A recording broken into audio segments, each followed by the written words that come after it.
GB મેં વારંવાર અમે ફરિયાદ કરવા હોવા છતાં જીબી વાળાને કોઈ ઊંઘ ઉડતી નથી હજુ અત્યાર સુધી. કાલની અમે ફરિયાદ આપેલ છે પણ હજુ કોઈ આવી શક્યું નથી. અને રાત્રે વધારે વોલ્ટેજ આવવાથી આખા ગામની લાઇટો એ પણ બંધ થઈ ગયેલ છે અત્યારે. અને રાત્રે એટલો બધો પાવર હતો કે જેના દરેક ઘરમાં નુકસાન થયેલ છે. કોઈ કે ટીવી, ફ્રીજ, પંખા, ચાર્જરો, મોબાઈલ, આ બધું તમામ વસ્તુને નુકસાન થયેલ છે.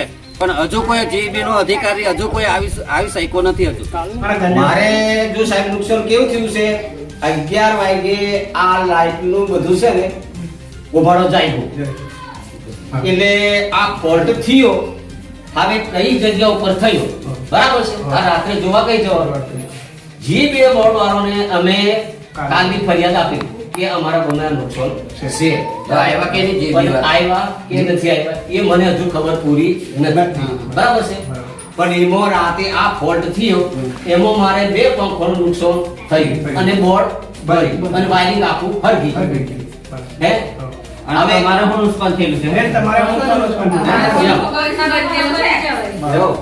વાયર ને પંખા બળી ગયા બરાબર.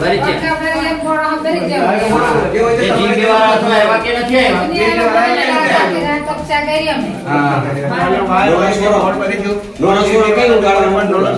અરે રેગ્યુલર આવતેલી પણ આજે રાતે એટલું બધું ભયંકર મેં તો ઊંઘી ગયેલો. પણ ઊંઘ મેં મેં કમ ખટક ખટક ખટક પંખો થવા બાજ્યો અને પંખો દર્યો હોત ઉપર પડ્યો હોત નીચે ઊંઘી રહેલો મેં. બરી ગયો તો બરી જો વળી કેવો અને આ